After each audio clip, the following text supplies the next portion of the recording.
Flana is a third-person slice-of-life game set in a petite town along the French Riviera. Opening up the derelict Garousson Boulangerie in the fictional town of Larey-Saint-Sumer, playable character and protagonist Esme builds relationships with the townsfolk through the baking and selling of bread.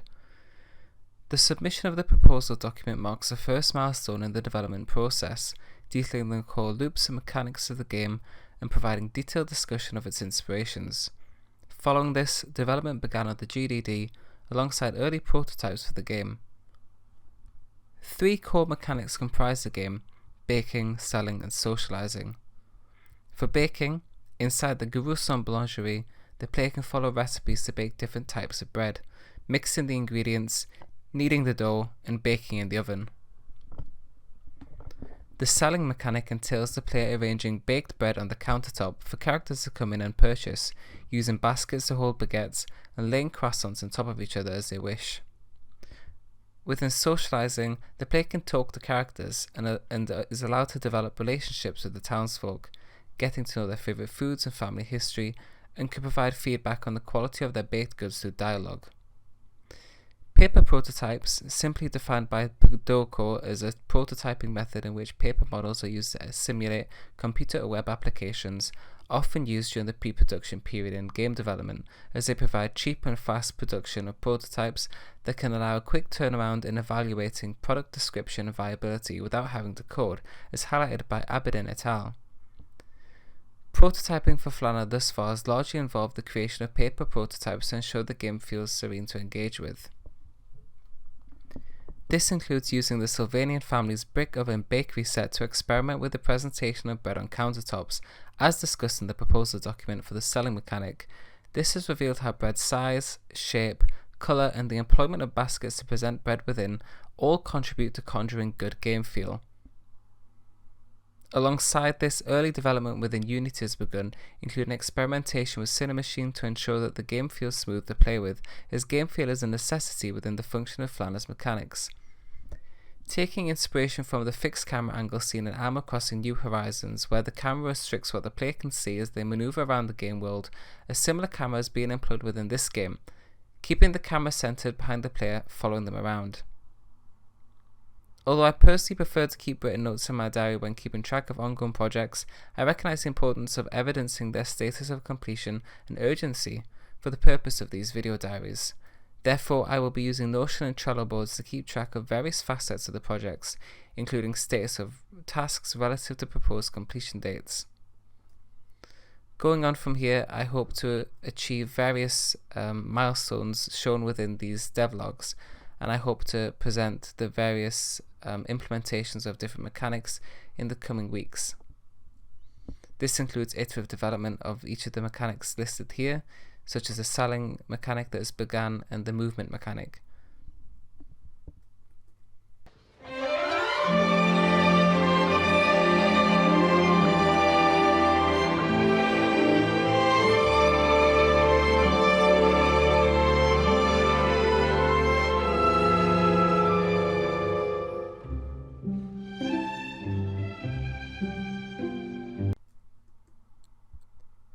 Swink suggests 5 elements of criteria for providing good game feel. 1. The aesthetic sensation of control. 2. The pleasure of learning, practicing, and mastering a skill. 3. An extension of the senses. 4. An extension of identity. And 5. Interaction with the unique physical reality within the game. As this game is centered around creating a relaxing player experience, these 5 principles have been taken into consideration whilst developing the game. Iterative development is defined by Eastern Peak as a software development approach that breaks the process of developing a large application into smaller parts.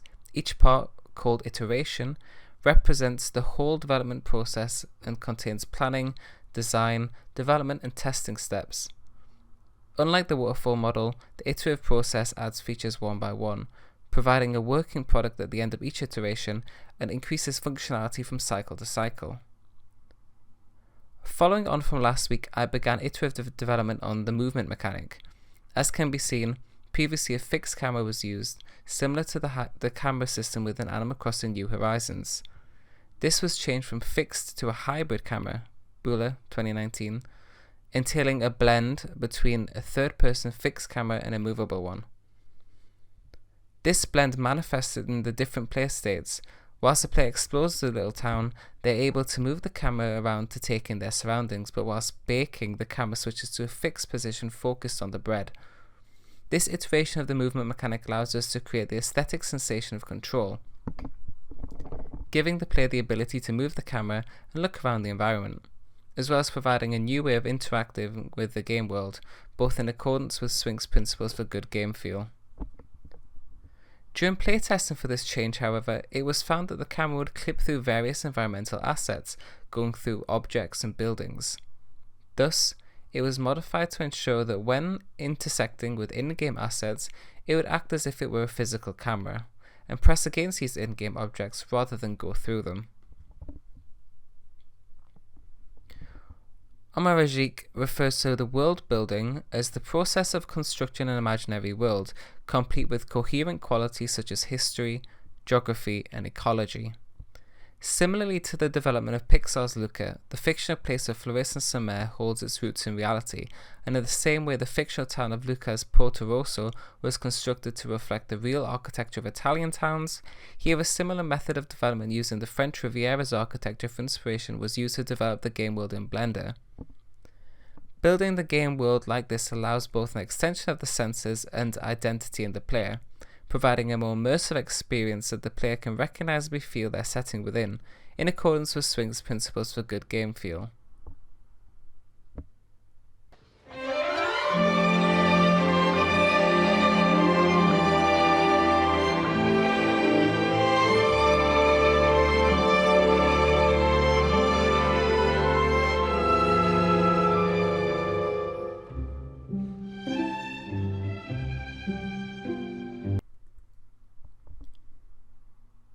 The strolling mechanic allows the player to explore the town and find local resting spots.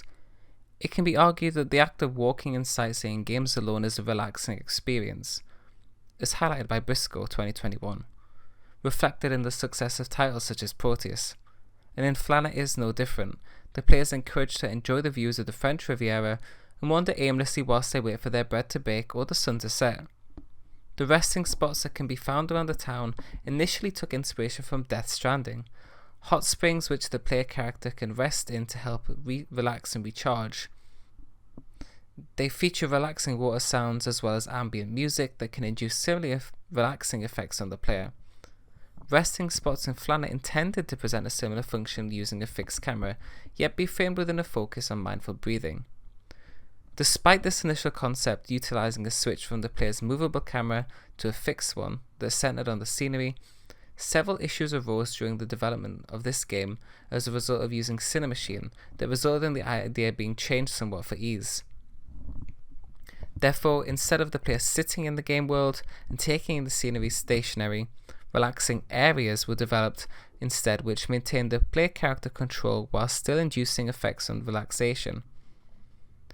This was accomplished through the use of a local volume, a feature found within the high-definition render pipeline, Unity's HDRP, that allows the altering of various post-processing effects in a regional game space, alongside the use of diegetic audio in the form of relaxing ocean waves, making a serene area that is easy on the eyes. The new form this mechanic has taken on reflects Swink's principles for good game feel, namely in providing both an extension of the senses and in a unique interaction with the physical game world. In order to save time, and also as a result of technical limitations, where I couldn't produce the mass amount of assets needed for indoor spaces when the player would simply look through a window, a shader graph was created to emulate three-dimensional space rather than construct virtual environments for each environment. Not only would this construction be time-consuming, it would have also been taxing on the computer system to load in such amounts of assets that are not used. Therefore, the use of this shaded graph allows the player to believe they are looking through windows into three-dimensional spaces, such as homes and storefronts along the promenade, that are really just cube-map images. This has been done in previous games such as PlayStation 2's Spider-Man, where such systems wouldn't be able to load in such mass amounts of assets, and so workarounds were used.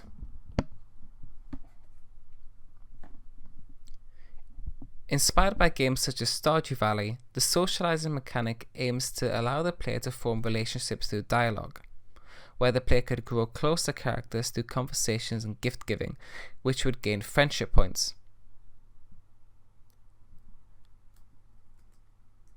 Concept art refers to the process of imaging creation in games and film industry to convey the feel of initial ideas and concepts, highlighted by Zegrian. Here, concept art forms a basis for the implementation of the socialization mechanic, outlining both aesthetic and mechanical needs. This mechanic further contributes to Flanner's good game feel, providing an extension of the player's identity and a unique interaction with the physical game world, namely through its characters and the socialization mechanics interconnectedness with the selling mechanic.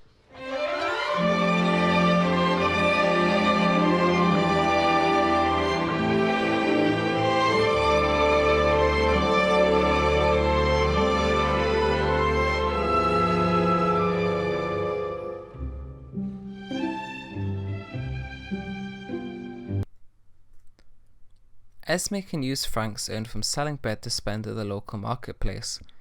Here she can purchase ingredients such as flour and eggs to restock her cupboards for use within the baking mechanic. She can also purchase furnishings such as chairs and tables, and decorative supplies such as paint and tiles to modify the interior of the bakery, allowing the player to make it their own. Through iteration, the design of this menu changed over time to provide a more polished look to the game.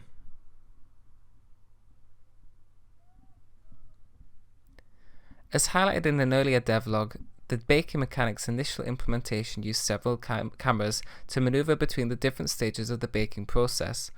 However, the functionality of using several cameras and turning them on and off through script was clunky and inefficient. Thus, a dolly camera provided by the Cinemachine package was opted to use, along with some coding of a finite state machine within Microsoft Visual Studio.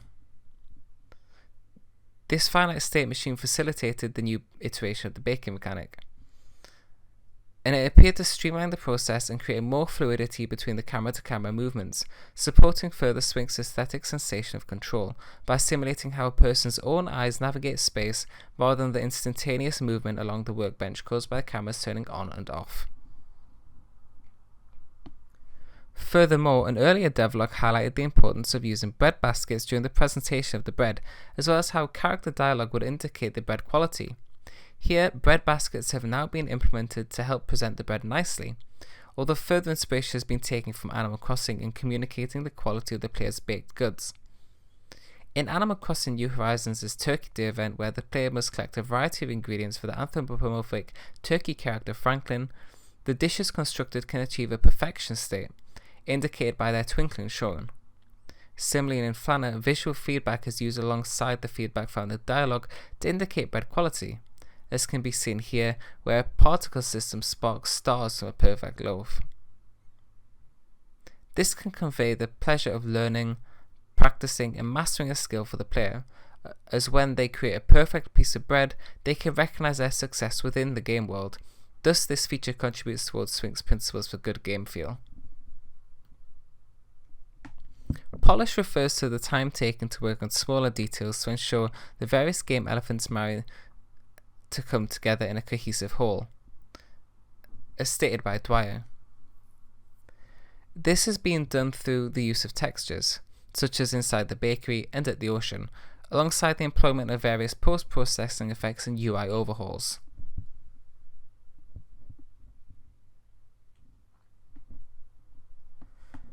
As part of this UI overhaul during the polish phase of the game, the pause menu was taken from a rudimentary state to a polished look.